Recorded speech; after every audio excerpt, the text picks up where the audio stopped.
কোরআনে আল্লাহ তাআলা বলেছেন, কুল হাল ইয়াস্তাবিল্লাযীনা ইয়া'লামুনা ওয়াল্লাযীনা লা ইয়া'লামুন ইন্নামা ইয়াতাযাক্কারু উলুল আলবাব। হে নবী, আপনি বলে দিন, যারা জানে এবং যারা জানে না তারা কখনো সমান হতে পারে না।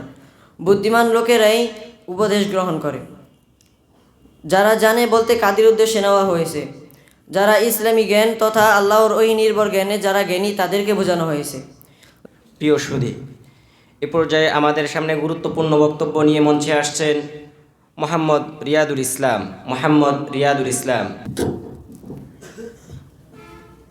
আসসালামু আলাইকুম ওয়া রাহমাতুল্লাহি ওয়া বারাকাতুহু। নাহমাদুহু ওয়া নুসাল্লি আলা রাসূলিহিল কারীম, আম্মা বা'দ। فأعوذ بالله من الشيطان الرجيم. بسم الله الرحمن الرحيم.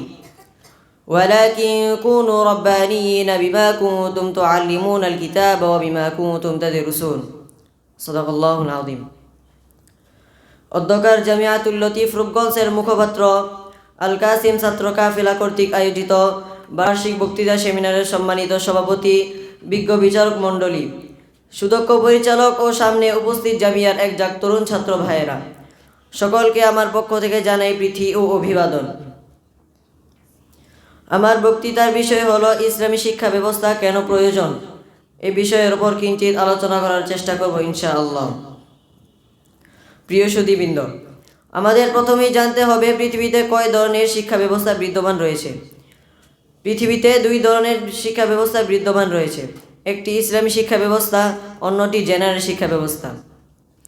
জেনারেল যে শিক্ষা ব্যবস্থা বিদ্যমান রয়েছে এটি আসলে কোনো জ্ঞান নয়, এটি মানুষের অভিজ্ঞতা বা দক্ষতার শিক্ষা। বিষয়টি এভাবে বুঝতে পারি, যিনি সর্বপ্রথম জেনারেল শিক্ষা ব্যবস্থা উদ্ভাবন করেছেন তিনি কার কাছ থেকে শিখেছেন? তিনি কি অলৌকিকভাবে শিখেছেন নাকি মায়ের গর্ভে থেকে শিখে এসেছেন? আসলে তিনি কারো কাছ থেকেই শিখেননি, নিজ মেধা থেকে উদ্ভাবন করেছেন। তিনি মূর্খ ছিলেন, অতঃপর নিজ মেধা কাজে লাগিয়ে এটা ওটা বুঝে অন্যকে বোঝানোর জন্য একটি পদ্ধতি আবিষ্কার করেন। মানুষ নিজ মেধা থেকে যা উদ্ভাবন করে সেটা কখনো ইলম হতে পারে না। ইলম তো সেটা যেটা ওহীর মাধ্যমে আল্লাহ তাআলা মানুষদেরকে দান করেন। ওহীবিহীন যেগুলো রয়েছে সেগুলো কখনো ইলম হতে পারে না। সেগুলো হলো দক্ষতা, যোগ্যতা, নৈপুণ্যতা বা অভিজ্ঞতা। প্রিয় শিক্ষার্থীবৃন্দরা, জাগতিক শিক্ষা মানেই হলো মানুষ একে অন্যকে নিজের অভিজ্ঞতা বা নৈপুণ্য শেয়ার করা। আর একজন মানুষের সমস্ত অভিজ্ঞতা বা নৈপুণ্য পরিপূর্ণ নির্ভুল হবে এটা কখনোই সম্ভব নয়, কারণ এক এক মানুষের অভিজ্ঞতা এক এক রকম হয়ে থাকে। এর বিপরীতে ইসলামী শিক্ষা ব্যবস্থায় কারো অভিজ্ঞতা বা নৈপুণ্য শেয়ার করা হয় না, সরাসরি আল্লাহ তাআলার আদেশ নিষেধ শেয়ার করা হয় এবং শেখানো হয়। কোরআনে আল্লাহ তাআলা বলেছেন, কুল হাল ইয়াস্তাবিল্লাযীনা ইয়া'লামুনা ওয়াল্লাযীনা লা ইয়া'লামুন ইন্নামা ইয়াতাযাক্কারু উলুল আলবাব।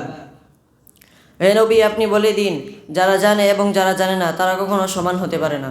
বুদ্ধিমান লোকেরাই উপদেশ গ্রহণ করে। যারা জানে বলতে কাদের উদ্দেশ্যে নেওয়া হয়েছে? যারা ইসলামী জ্ঞান তথা আল্লাহর ওহী নির্ভর জ্ঞানে যারা জ্ঞানী তাদেরকে বোঝানো হয়েছে। দুনিয়ার জ্ঞানে জ্ঞানীদেরকে বোঝানো হয়নি। আর ওহী নির্ভর শিক্ষাই ইসলামী শিক্ষা। প্রিয় শিক্ষার্থী বন্ধুরা আমার, এখন আসি অন্য একটি বিষয় নিয়ে। দুনিয়ার শিক্ষা দিয়ে মানুষ দুনিয়াবি উন্নতি করতে পারবে, কিন্তু কখনো মানুষের চরিত্র বানাতে পারবে না। মানুষের চরিত্র বড় নাকি অর্থ সম্পদ? অবশ্য উত্তর হতে পারে চরিত্র বড়। প্রিয় শিক্ষার্থী বন্ধুরা আমার, দুনিয়াবি শিক্ষার আরেকটি দিক হলো বাহ্যিকতা, আর ইসলামী শিক্ষার আরেকটি দিক হলো অভ্যন্তরীণ। দুনিয়ার শিক্ষায় আপনি ঘুষের মাধ্যমে পাশ করা সার্টিফিকেট দিয়ে আপনি চাকরি করতে পারবেন, তাতে আপনার অন্তর বাদ সাধবে না। ইসলাম এটাকে কঠোরভাবে নিষেধ করেছে।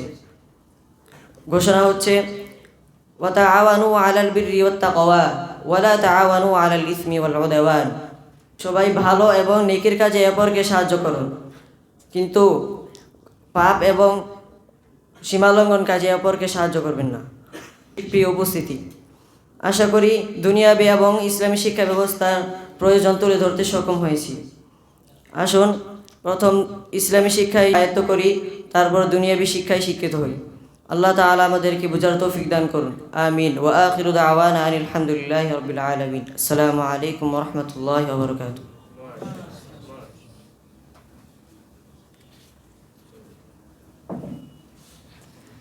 মাশাআল্লাহ, জাযাকাল্লাহু আহসানাল জাযা মোহাম্মদ রিয়াদুল ইসলামকে।